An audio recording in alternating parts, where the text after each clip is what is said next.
I'm sitting there coming from very humble beginnings, looking at the amounts of money that are being transacted on these one-day celebrations, and they're spending more than the price of a decent house. There's only 16 people as a core team in our business. And then when we're working on projects, for example, and are working with other artists, florists, production crew, carpenters, drapers, we bring all of those in as freelance because some of those projects will easily be north of 120 people on a team. How can you harness this? How can you unlock all of that talent and potential that you've got there to make sure you're rinsing every single bit of goodness out of that team? It's genuinely just kind of going, I'd love to understand more about you, because the more I understand about you as an employer, the best way I can strategically place you for success. When I was checking out your website, I was like, holy smokes, these have to be the finest parties and events across the globe. So really cool to just see some of your work on display there. Today, our topic is going to be really honing in on recruiting in the creative industries. We get a lot of questions on this and recruiting in general, regardless of industry, but especially in the creative industries. So I'm really excited to dive in and learn from you about that. But before we jump in, I would love to get your origin story. Help us understand who you are, how you got to rubbing elbows with some of the top people in the world and providing their events for them. How did you get into that? I'm going to tell you, it was a bit of an accident. I originally trained as a dancer and a musical theatre performer. I worked in the West End of London. I was in shows and I had an accident, which meant that I needed to reevaluate what my career path was going to be. In doing that, I spent several years bouncing around looking for the next big idea, the next big thing, the thing that I felt was my calling, as everyone was kind of labeling it at the time. And I remember there just being a lot of pressure from friends and family to decide what I was doing with my life. At which point in my kind of early 20s, I was like, I already knew what I was doing. I was actually quite good at it. Thank you. Finding career path number 2 isn't actually quite as easy. So I was like, give me a minute. I'm working on it. And in doing that, I dabbled in a bit of everything. I call it Goldilocks-ing, but I was trying to find the thing that felt like it was my next big fit. And I ended up working for a friend of a friend who ran a catering company in London. I had no idea that there was even an events industry, didn't know anything about it. Of course, I knew people got married, but I didn't really think about it. I didn't think that there was an entire industry and infrastructure behind it. And I found myself in this space. I found myself working on these projects. And as somebody who was reasonably creative, I was sat in a place where I found that I was getting incredibly frustrated with what people were offering, specifically the level of design service that was being offered in that process to clients. I'm sitting there coming from very humble beginnings, looking at the amounts of money that are being transacted on these one-day celebrations, or as they are now, 2, 3, 4, 5-day celebrations, but still temporary moments in time. And they're spending more than the price of a decent house. And you're kind of like, they're getting nothing for that process in terms of clarity, in terms of inspiration, in terms of actually somebody defining what they're going to be spending their money on. I would be doing it on behalf of clients and I would be receiving little pieces of paper or like an Excel spreadsheet with a lot of numbers on. Or if I were lucky, like it's back in the day where you used to send the photo on your phone one at a time on an email. But literally I'd have somebody be like, there's 5 photos. Can you pay my bill? And you're kind of like, this is rubbish. I likened it then to interior design. While I was working in that particular role, I did another degree. I went and did interior design, distance learning, and then I specialized in branding and retail design. But I focused there and used that skill set and said, well, actually, if I were designing your living room, for example, as part of that process and in part of doing so, I would be quantifying what it is I'm going to supply. I would be showing you renderings and swatches and sketches and illustrations and all the things that are necessary for you to make an informed decision about what to invest your money in. And I thought, well, if you could do it for that, why wouldn't I do that for a wedding? I know a wedding isn't forever, but why wouldn't I approach it the same way? Because ultimately it's interior design on a grand scale. I'm building small villages for people, multiple spaces for them to have this experience in. So I took that and I very much crafted a design service that hadn't been seen in the marketplace at that time. The first person that I hired in my company when I decided to go out on my own, I had £500 in my back pocket. I'd spent 2 weeks doing a flower course and then literally went back to my place of employment, handed my notice in, sat at my dining room table and was like, this is what I do now. But in doing that, the first person I hired was an in-house watercolor artist. And she renders by hand, still to this day, 11 years later, every look that we do. And I started inspiring people about what these celebrations could look like. I started giving them the tools for success in order to make an informed decision and in order to feel comfortable investing. And in doing that, I turned a business over that started at £500 to now something that transacts more than 12 million. Wow. That's incredible.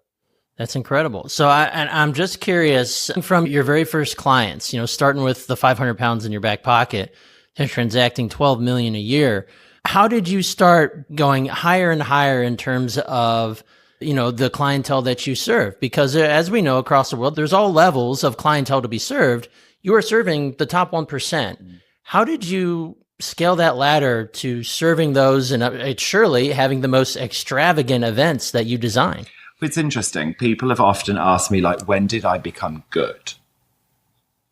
And I'll be honest, it was like my answer's always the same. I was good from day one. The product, the level of quality, the level of delivery hasn't really changed in 11 years. I just have more trust from my clients now. So I now create, instead of one moment, I create 600 moments over the course of a weekend for them to enjoy and to indulge in. I might have at one stage been doing £10,000 worth of flowers for something, and now I'll do north of £1 million.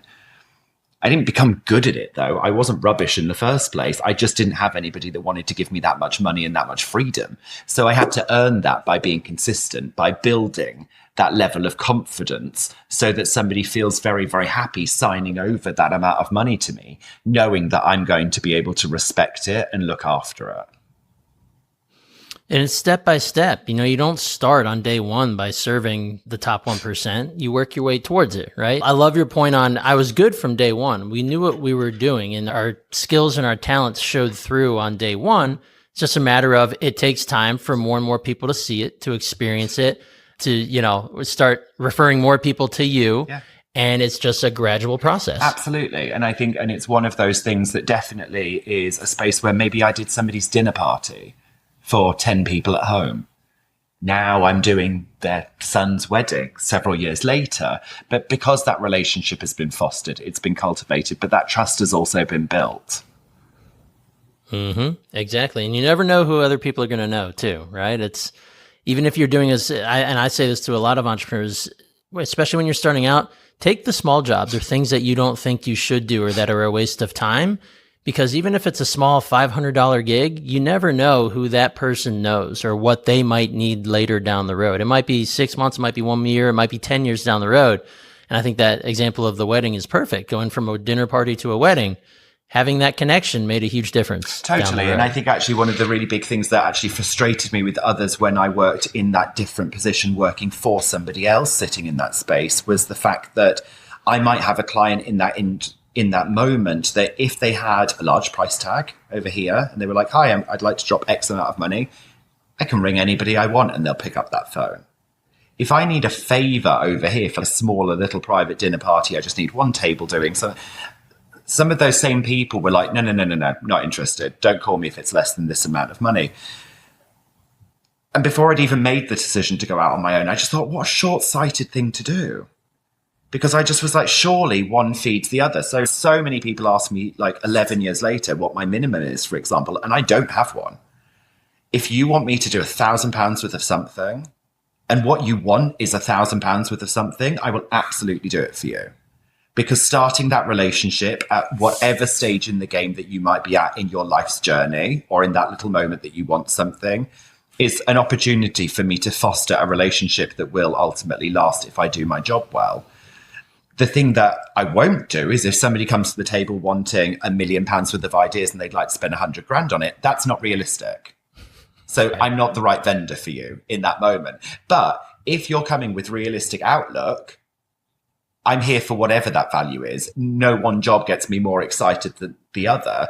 I love being in the position where I'm allowed to work for myself. I'm allowed to be creatively free. Sometimes that means I do a really small little dinner party like I actually did yesterday. I did something down the road in central London. It was really, really beautiful. And it was under £10,000. But in doing that, I've just worked with somebody who was like, oh, by the way, my daughter's getting married next year. you're definitely the person for me. And I've just seen that full circle relationship actually happen within the space of 24 hours. Sometimes it takes much, much longer to foster those relationships, but it's a prime example of why we do what we do. Yeah, I love that. I love that. Well, and I'm also curious. So just high level, how long have you been in business? 11 years. 11 years. Okay. So in 11 years, you went from one two-man show in London to having bases across the globe. Correct. So really quick, kind of what was that scaling like? Like how far into your business were you before you were like, okay, I want to and need locations in other parts of the world so that we can start serving more and more people effectively. What was that scaling process like for you? So I stayed in London singularly for, I'd say, the first 6 years. And then over the last 5 is where we've scaled up to have a further 3 locations. The first was Lake Como, Italy. Then from there, New York. And this year, we added our final studio, which is south of France. And that's it now. I'm still way too far invested in this business where it's still a very, very personal and individual experience for all of our clients that I have to be involved in. That there is a finite saturation point of how much I would be able to expand with further venues and further time zones and everything else without losing my involvement in the company. So I keep promising everyone around me, that's it. Otherwise, I seem to be collecting real estate by the second. Right. So you won't be opening a branch here in Cincinnati, Ohio anytime soon is what you're saying. Not unless you give me a totally compelling reason. Because I'm always persuaded. Roger that. All right. So tell me about your team at this point in the game. I mean, to operate in 4 locations across the globe and be a $12 million business, what does your team look like? And then I'm going to be really curious about how you recruited everyone. But tell us about your team and how it looks today. So we actually work on a particularly lean model. Globally, there's 16 of us. So bearing in mind the scale 16? Of what we work towards, there's only 16 people as a core team in our business.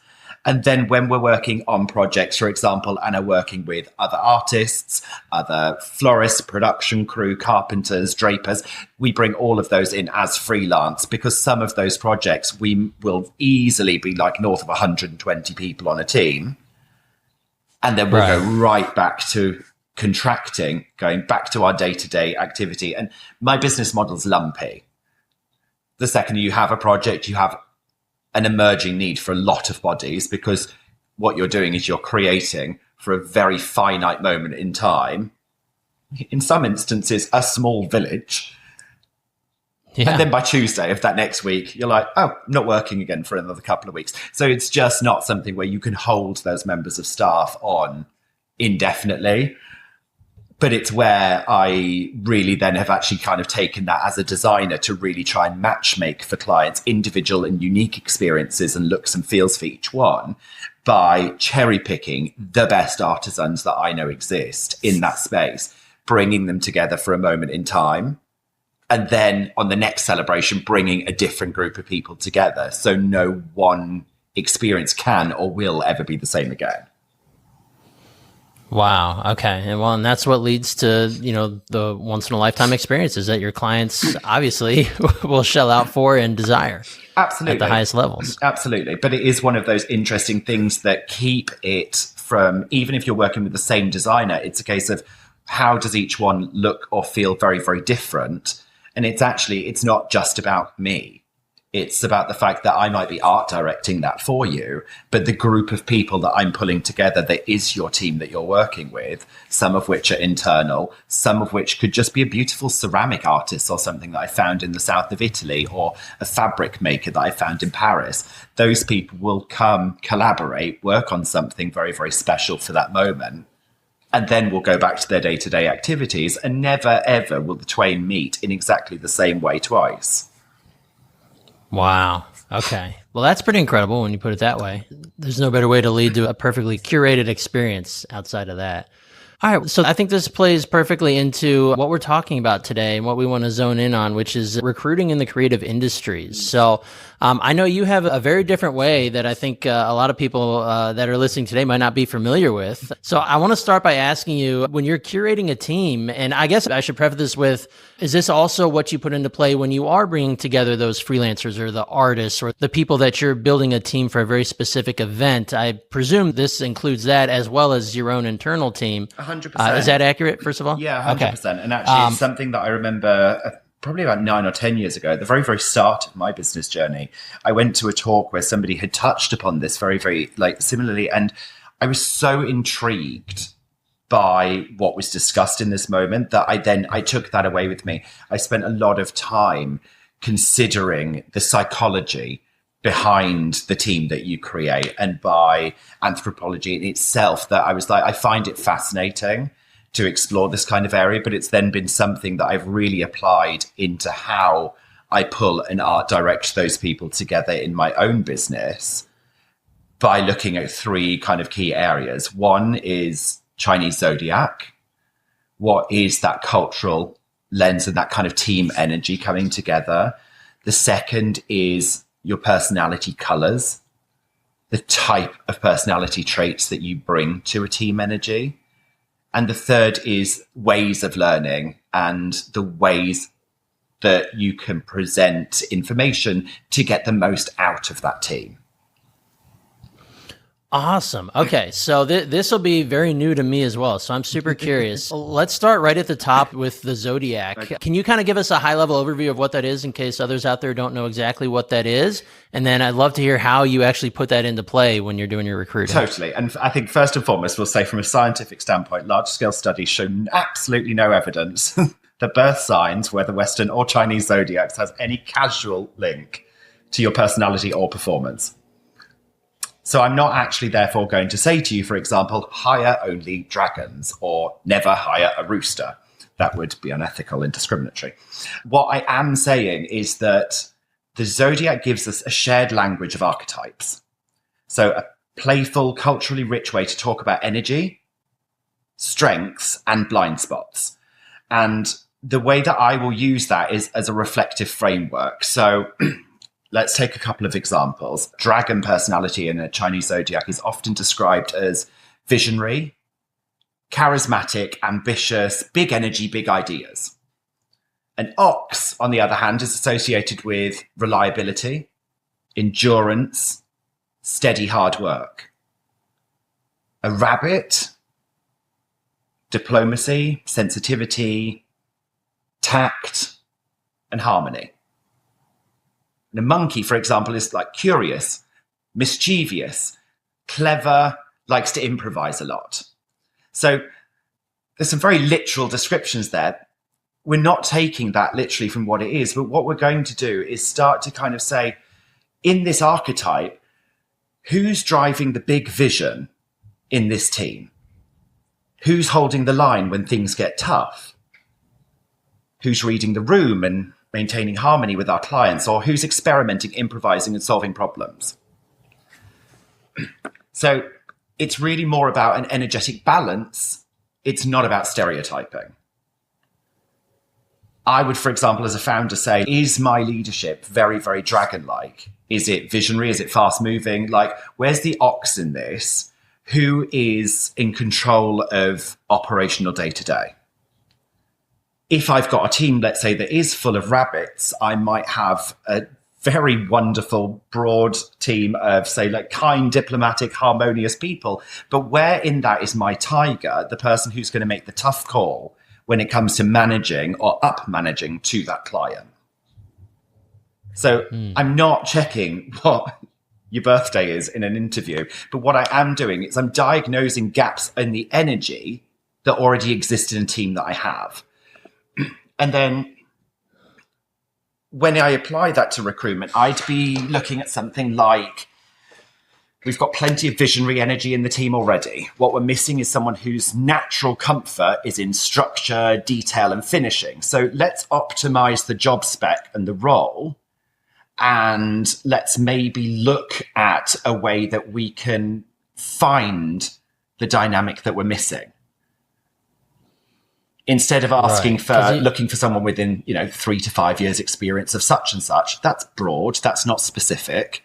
You could be tailoring that and say, looking for somebody who enjoys finding calm in a space of chaos, looking for somebody who enjoys, and in that you're starting to now naturally attract and ask the right questions to who you've actually identified as your ideal candidate. Okay. I mean, it makes too much sense that you don't want too many of the same type of personality or the traits, because if you have too many tigers, then you've got too many people trying to make decisions. Or if there's really, I think in one room, there should be one visionary, right? Like, this is the direction, this is the vision. But then you also need implementers. And there's a million different ways to describe this, I think, across, psychology books and frameworks or whatnot. But it's important that you be able to identify it so that you don't end up with, a leaky wheel when you have too many of one side of the things and maybe not any or enough of the other. Right, exactly that. But the thing is, if, for example, like me, you've come into running your own business where you've literally started it from inception, you haven't necessarily gone into a space where you've received formal training in any of the kind of different business fundamentals, you're possibly also hiring based off gut instinct, by the vibe that you have when you're interviewing something. You can suddenly accidentally end up attracting personalities that you're just naturally gravitating or drawn towards, but that don't necessarily represent the tasks that need to be done, especially when those tasks aren't necessarily your skill set. So it's lovely. You're not recruiting for your friendship circle. What you're doing is you're identifying that each bum in each seat needs to do a very specific task.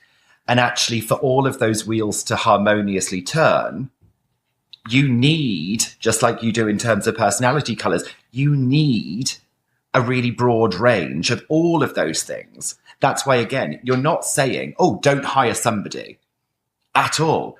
Everybody is valuable in your organization. Every personality type, every different trait in some form is valuable. The question is where they sit best.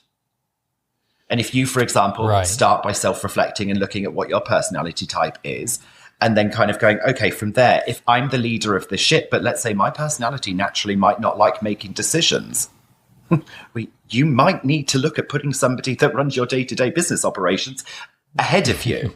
Somebody that actually is very comfortable to start making those decisions, because that's not naturally going to be you. Right. You got to be able to hire for complementary talents. And I love the point you made, and I think this happens all too often. I'm guilty of it in my business when I was back at the beginning, was hiring the first person who jives with you, right? Mm-hmm. Who you're like, oh, this they're really great, they're really cool, and they say they can do what they do or what I need them to do. But I think that's an issue with the solopreneur, the owner of the business, where you didn't recognize what exactly you need, and you hired someone who might be a good friend, right? Or who could become a friend of yours. But they're not going to fulfill the true need. Whereas if you're hiring and you're the visionary, you're the leader, but your weakness is systems and processes, you've got to be able to realize that's a weakness of mine. Or even if it's not necessarily a weakness, it's just somewhere that you don't feel it's the best and highest use of your time. You got to be able to recognize that. Right. So, okay.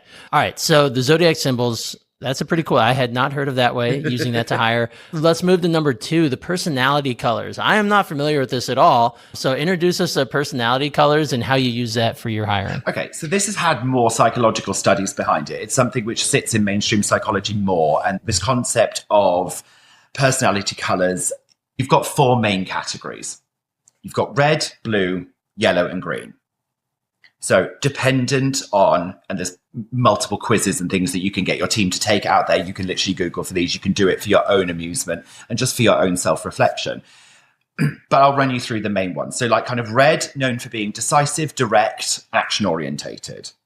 So if you're more of a red personality, you are going to get it done no matter what. There's the goal. There's the timeline. If that means treading over somebody to make it happen, or like literally running through a burning flame, you're just going to do it. You see no objection. You see no obstacles in the way, or no obstacles that can't be overcome. Blue, on the other hand, is analytical, detail-focused, precise. They are going to see plenty of things because they're going to be analysing every part of that process and then bringing to you all the potential hazards that could or could not occur in that moment as they map everything out before they even get started. Yellow is, on the other hand, enthusiastic, social, idea-driven.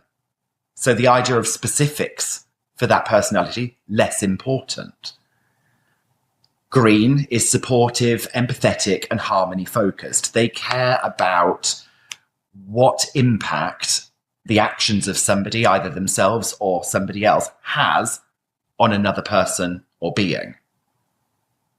Very, very important, but equally not all of those colours sit harmoniously together. So if I were to just liken it to the idea that we're sat around a communal desk, I can tell you, I'm a red personality. If I want it done, it's happening. If I want it done, I don't care how it's happening, make it happen. Now, if I give that task and ask somebody that's in my organization that's a green personality, look, I don't care how you make it happen, just make it happen by the end of the day. But if I do that, if I scream at this person and tell them that this has to happen and I don't give them the time that they need to do their task, I might actually upset them. I'd be like, don't care, make it happen. You need all of these different personality types, just like I'm saying, in terms of the archetypal traits that you have in a zodiac and those personality archetypes. You need all of those things. It's about where you need them and where they're best placed. It's the right bum in the right seat doing the right job. So in that particular example, I shouldn't be sat right next to somebody green, for example, because the way that we look at these situations is so fundamentally different.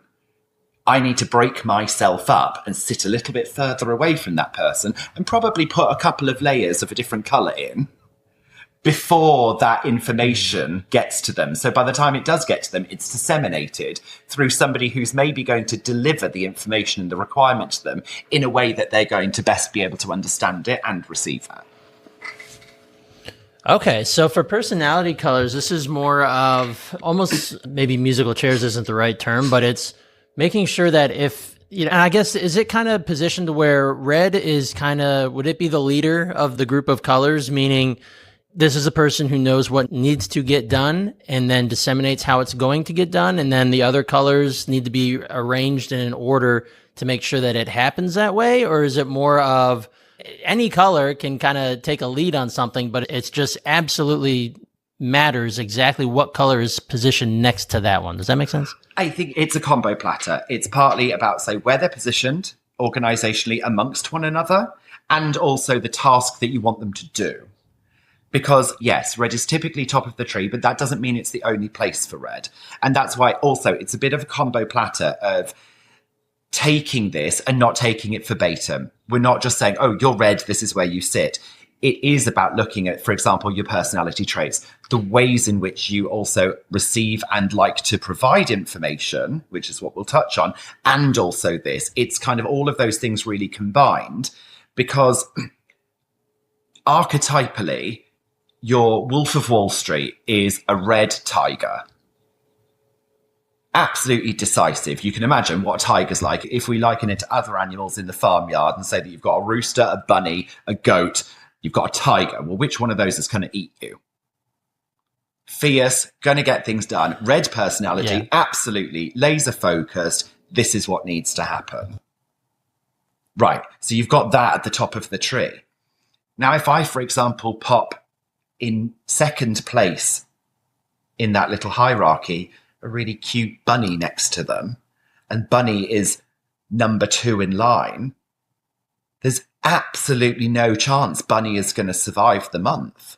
Like, they're going to get eaten alive, because if they don't do something perfectly, that tiger's coming for blood.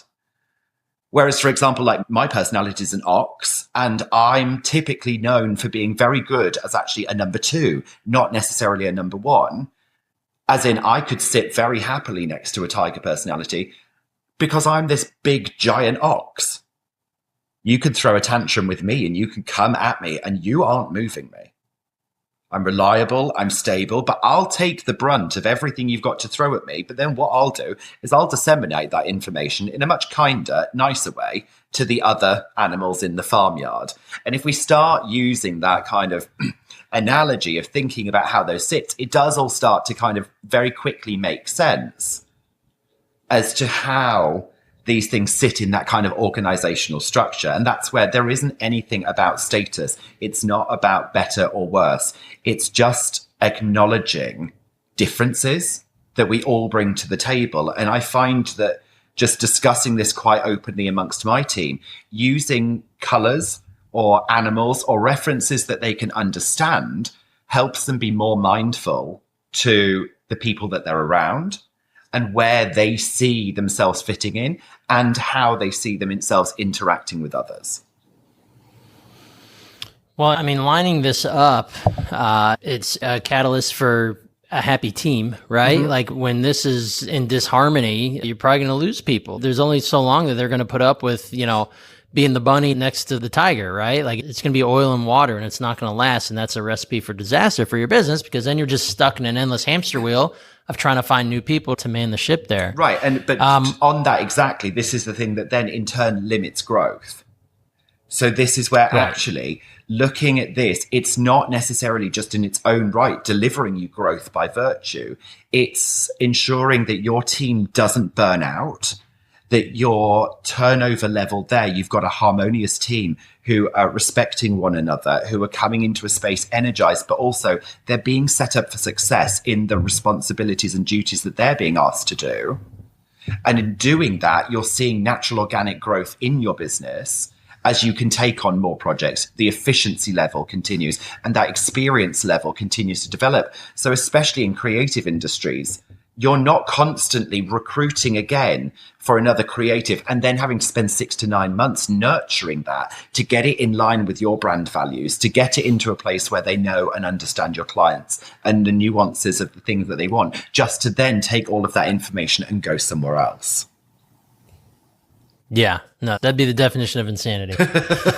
But all too often that happens when we do it the other way. When we recruit based on vibe, we start attracting possibly the wrong bum in the wrong seat doing the wrong task. And there's only so long that that person could sustain being in that situation. Absolutely. Absolutely. All right. So let's talk about the third part of the framework here, and that's ways in which people learn. I'm super interested in this one. Tell us how you use this in your business. So in terms of learning styles, we're looking at things like kinesthetic, audible. It's really about the ways of delivering information.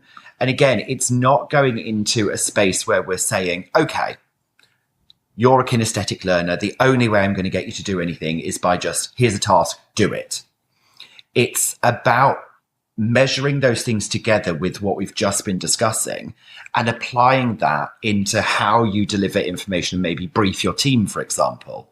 How do we sit down and have a conversation with where the team is currently at right now and new initiatives that you might be having to put that into it? Are we going to deliver that into a written format? Are we also going to have a practical element that we do together? Are we going to allow people an opportunity to review and reflect and then come back? And it's really kind of more about, with all of those, regardless of what that style is, giving people the tools where some of that is as you would prefer it. You're going to be receiving that information in your optimal format.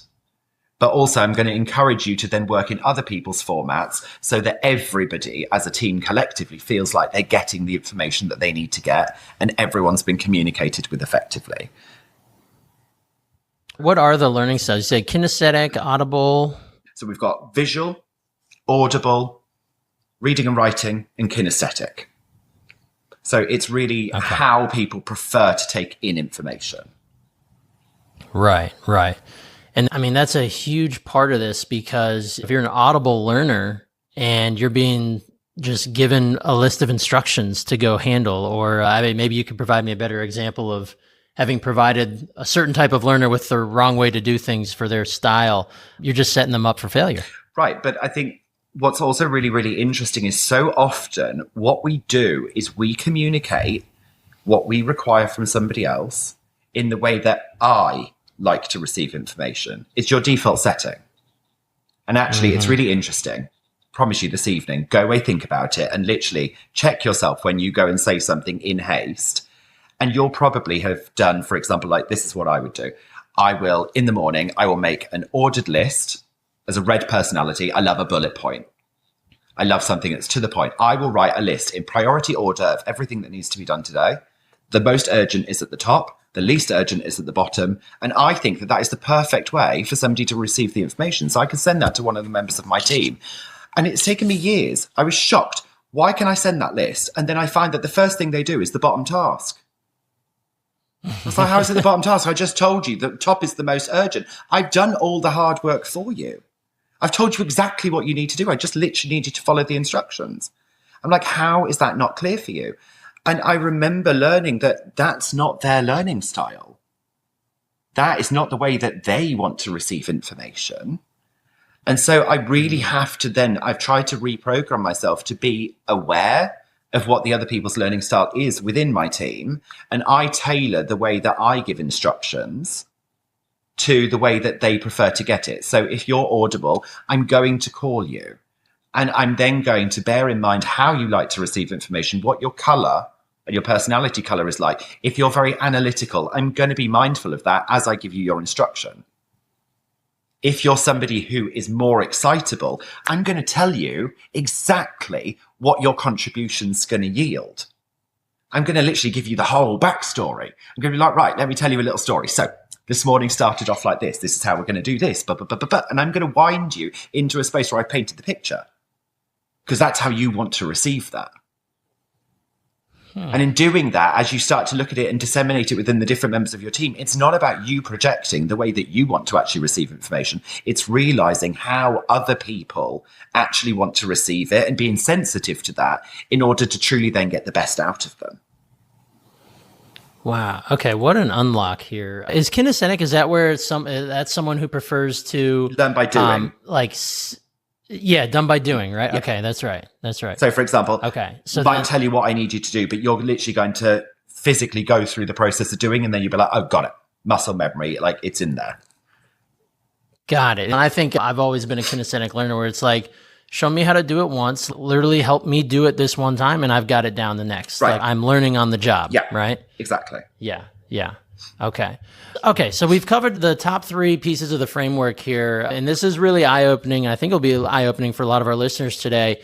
And just understanding, I think the biggest point you made at the end there was you need to understand what the other members of your team, how they like to receive that information. I just want to reiterate that because that is so easy to overlook. And I'm willing to bet the majority of us do it as entrepreneurs, myself included. So this is opening my eyes to make sure that I'm delivering things in the way that my team understand it. Can you kind of give us some examples of how you test people on this, or the people on your team, or what are some of the ways in which an entrepreneur today could go, incorporate this into their recruiting system and make sure that they're starting to understand more about the people that they want to hire or that are applying to their business, and they can use it to their advantage? Totally. I think if we break it down in terms of, say, zodiacs and what have you, that's something that each of us have. It's defined by the year that you were born. A bit like you can look at the Western zodiac of being like Scorpio, Cancerian, Taurus, all of the things.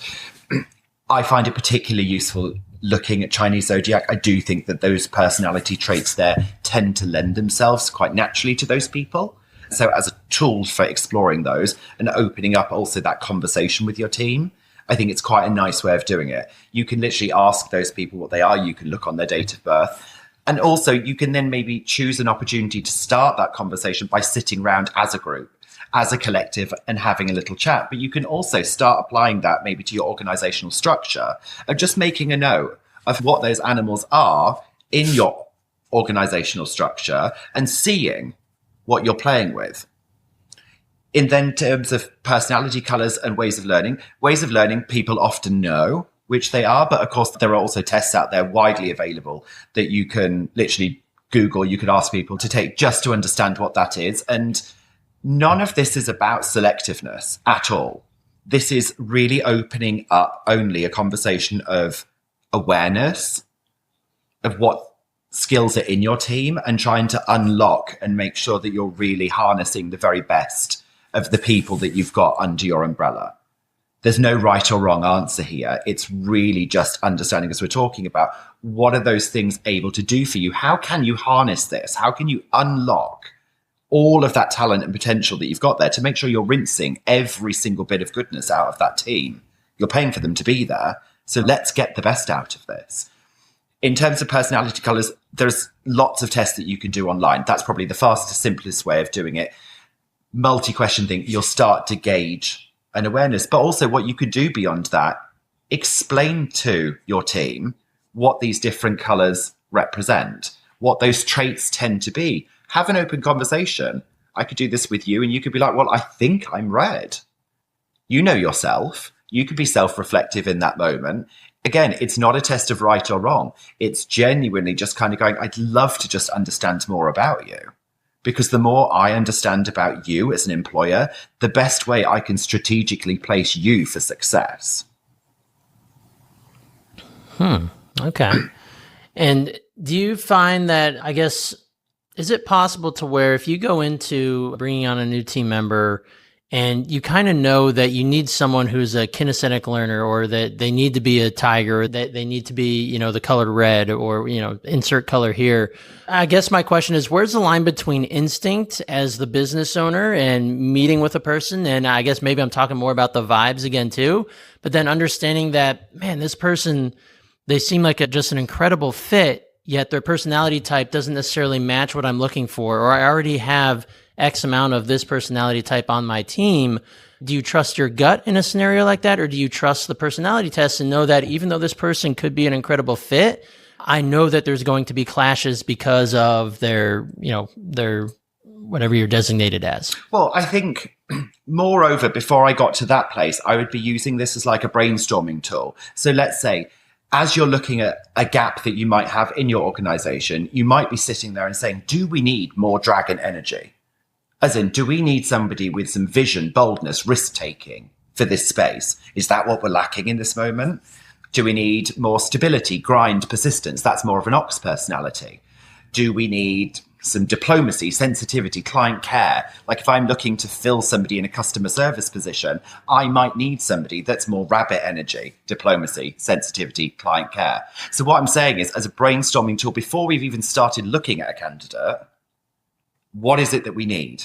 Let's identify that first. A bit like you would sit, and it's obvious to us that we write a job description for a role, but beyond just that job description, that maybe somebody, especially if you're starting out, started Googling, and you're like, oh, what does this do? And then you've hybrid that into what your organization needs. Let's take that a little bit further. So if, for example, you're writing that, let's maybe change some of that language, now knowing who it is that we want. Let's saying, you love bringing structure to chaos, or you're energized by protecting the team and the project, or you're the person who can walk into a tense client room and bring it back into a sense of partnership. Changing that language from the generic into something which is more tailored is allowing not only you, but that candidate to work out if they're the right dynamic for that particular role. You're not sitting there and saying, which color are you? No, sorry, I'm only looking for red today. That's not what I need. I don't need green. You're not saying that. What you're doing is you're using it as a brainstorming tool to articulate and start working out who it is that you really need in your organization, and make sure that ultimately you're attracting that person and that you're aware of that as you're going out and searching for them. So if your leadership team is very, very red and yellow, which could be like fast, visionary, excitable, you probably need some blue and green around the table to handle the level of detail and human interaction that's going to be necessary. If your client team is very green, that could very well be a great thing for customer service. You've got caring and supportive people, but you may need some red to hold boundaries and push those projects forward. So again, in an interview or working session, you're kind of saying, does this person light up when they talk about ideas which are yellow and red as fundamental personality traits? Do they default to let's move, like a red trait? Or are they kind of going, how is everyone feeling? A green trait. And in that, you're just starting to twist this language into a way that you're becoming more attuned to what it is that you're searching for and what it is that your business needs. Well, and this also gives you the ability to, whether you're writing a job description or, whatever you're presenting to the candidates, to be able to find them, it can help you craft that messaging in a way that attracts the right people. Right. And repels the ones that you're not necessarily looking for. So you can help filter for yourself before even talking to anyone, right? Exactly. In the same way that you might then, let's just take this away from recruitment for just a second, in the way that you could look at brand positioning and the way that you can look at branding in general, for example, you're designing your brand and your offering to attract your ideal client.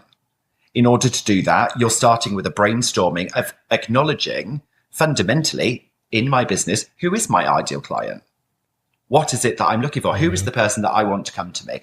The way that you do that with that part of your business is exactly the same way that you're doing this with recruitment. You're taking a moment to not just simply look at a recruiter's website, print off a PA's job description, and then kind of be like, yeah, that's fine. Or maybe read it through and change a few bits.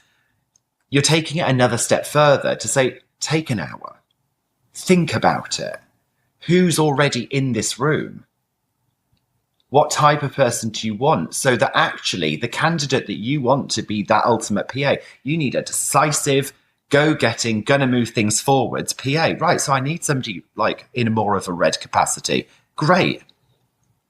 But by then attuning what it is you're asking for to that, you're making sure that that person is going to see that, read it, be like, oh my God, that's me.